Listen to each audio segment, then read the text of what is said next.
Good afternoon. We start Newsfeed this afternoon with Parliament now responding to the letter from the political party Umkhonto weSizwe indicating they will go to court to try and stop the National Assembly from holding its first sitting after the elections, due to happen this week. Under the Constitution, the National Assembly must meet 14 days after an election is proclaimed. The election was proclaimed last Sunday evening. MK says it believes the election results were rigged and some of its votes were given to other parties. It's provided no evidence to back up this claim.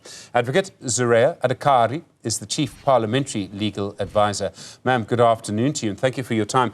You say as Parliament that you disagree with MK's interpretation of the law. Why do you believe the National Assembly can go ahead with this sitting?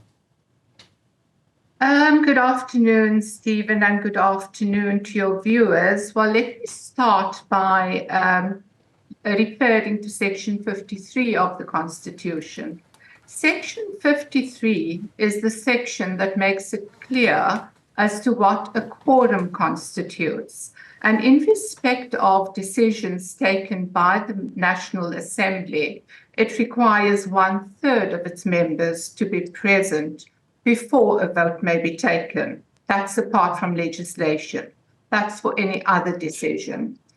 Now, what is 1/3? 1/3 of what? It has to be 1/3 of the composition of the National Assembly.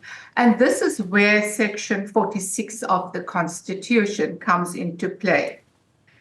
Section 46 states that there are no less than 350 and no more than 400 persons constituting the National Assembly.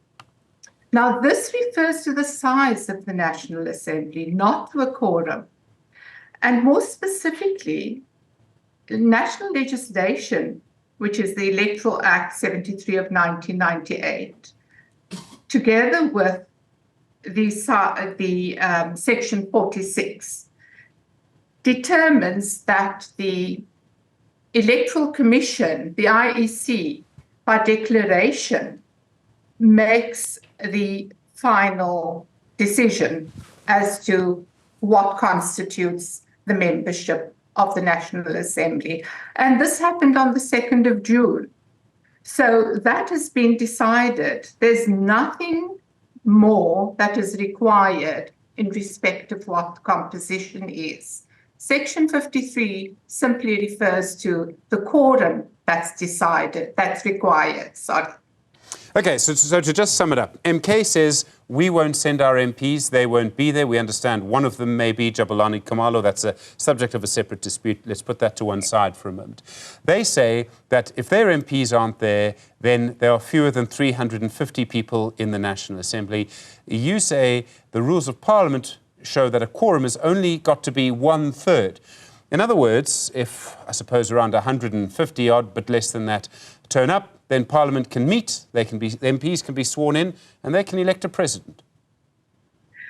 Stephen, well, actually, it's the Constitution that stipulates that. What the Constitution distinguishes is Section 46, which is the composition of the National Assembly. Section 48, which you will find refers to members.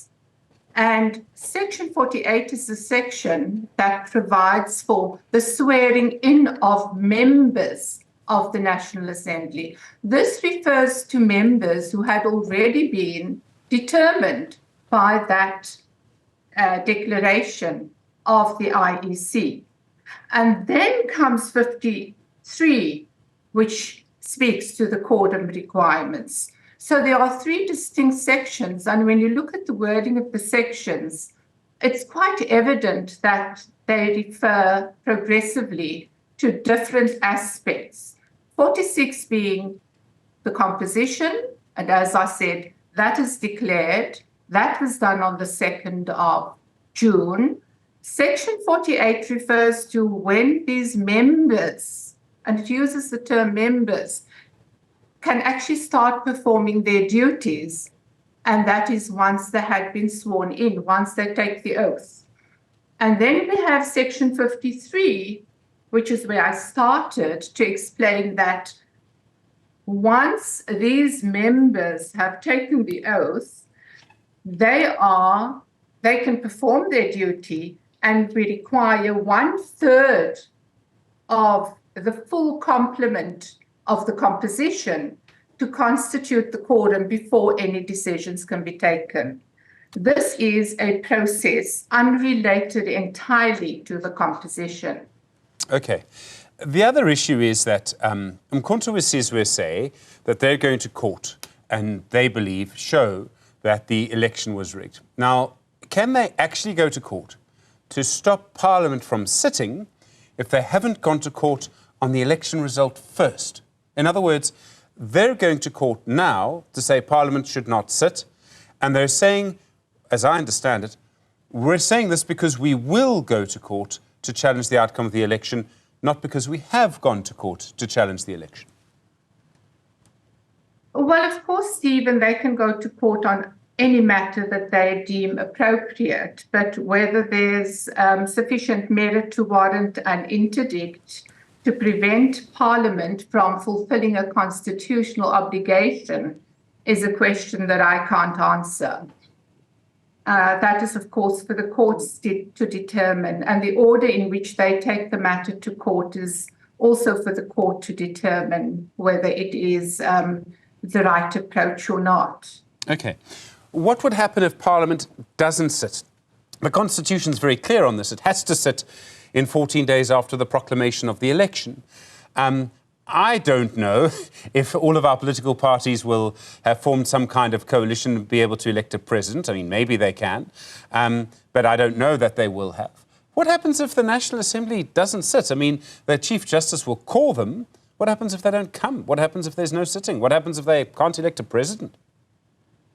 Well, then they would be in breach of their constitutional duty. I can't see how we are preparing for a sitting. We are expecting members to come. We have no indication that that any other members will not come to the first sitting. And there is a constitutional duty for members for Parliament to conduct its first sitting no later than 14 days from the 2nd of June. I understand that Parliament has also cancelled the flights and accommodation that were booked for the MK members. So MK says its members won't be coming. Is it a little premature maybe to cancel those bookings? I think MK is going to claim that Parliament is doing this out of spite. I imagine you will quote the law on this in some way?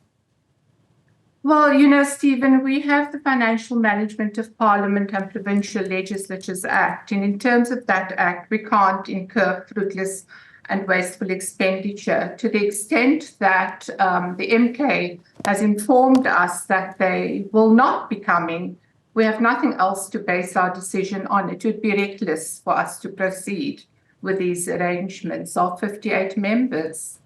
Advocate Zuraya Adhikarie, thank you. Chief Parliamentary Legal Advisor, do appreciate the time. I suspect there'll be more on the story over the next few days.